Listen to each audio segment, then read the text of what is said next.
Ating alamin ngayon kung sino itong makakalaban ni Canelo Alvarez na si Edgar Berlanga ngayong darating na September. Wala din itong talo sa kanyang 22 mga laban. Si Edgar Luis Berlanga Jr. ay ipinanganak noong May 18, 1997. Ay isang Amerikanong profesional na boksingero.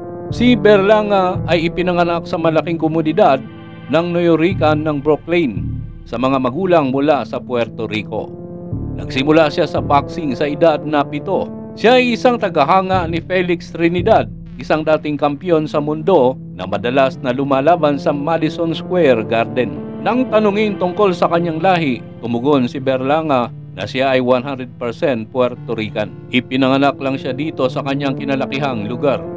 Binigyan din niya na karamihan sa kanyang pamilya ay naninirahan pa rin sa mga isla. At kapag siya ay lumalaban, kinatawan siya ng mga ito at ang magandang bandila nito. Nakakuha siya ng amateur record na 162-17. Ginawa ni Berlanga ang kanyang professional na debut noong April 29, 2016. Na umiscore ng first round knockout na tagumpay laban kay George Pedrosa sa Isla San Marcos sa Agua Caliente City, Mexico. Siya ay nag-compile ng record na 22-0. 17 dito ay sa pamamagitan ng knockouts. Sa huling bahagi ng 2020, ang record ni Berlanga ay 16-0. Lahat ng kanyang panalo ay tinapos sa unang round lamang.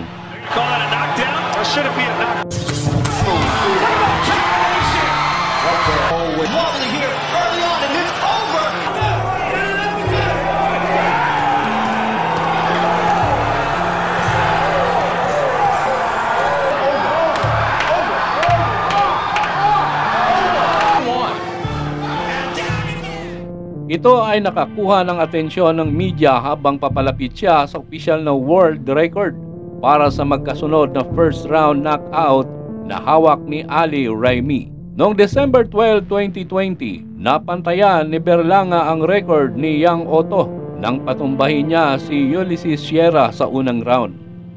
Ang pagtatangka ni Berlanga na makuha ang world record sa magkasunod na first round knockout ay natapos noong April 24, 2021 nang umabot sa unanimous decision ang panalo laban kay Demon Nicholson sa kanyang ika-17 pro fight. Noong October 9, 2021 sa undercard ng Tyson Fury versus Deontay Wilder 3, nalampasan ni Berlanga ang knockdown sa ika-9 na round laban sa dating WBO title challenger na si Marcelo Esteban Coceres upang makamit ang kanyang ika-18 sunod na professional na tagumpay. Nanalo siya sa pamamagitan ng unanimous decision sa lahat ng tatlong scorecard na 96-93.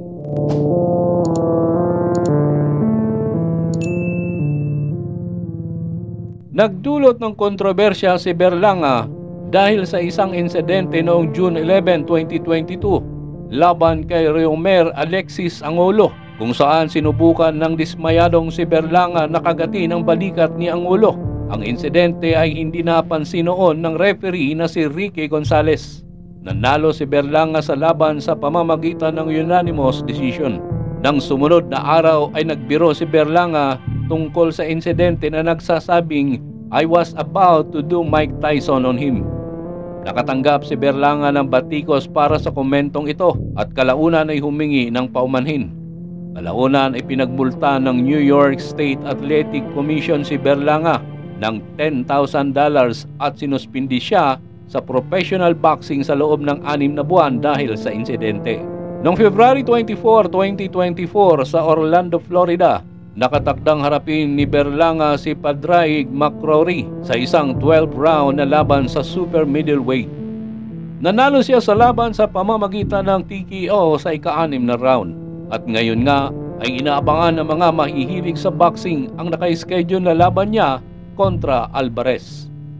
Nakatakdang hamunin ni Berlanga si Canelo Alvarez para sa kanyang WBA, WBC at WBO super middleweight titles sa T-Mobile Arena sa Las Vegas sa September 14, 2024. Ano sa tingin ninyo? Sino kaya ang mananalo sa dalawang boksingero? Lamang na lamang si Alvarez sa puntong ito malamang na makakatikim si Berlanga kung paano dumapa sa lona. Hanggang dito na lang muna tayo. Huwag kalimutang mag-subscribe at mag-like sa ating maliit na channel. Maraming salamat sa inyong panonood.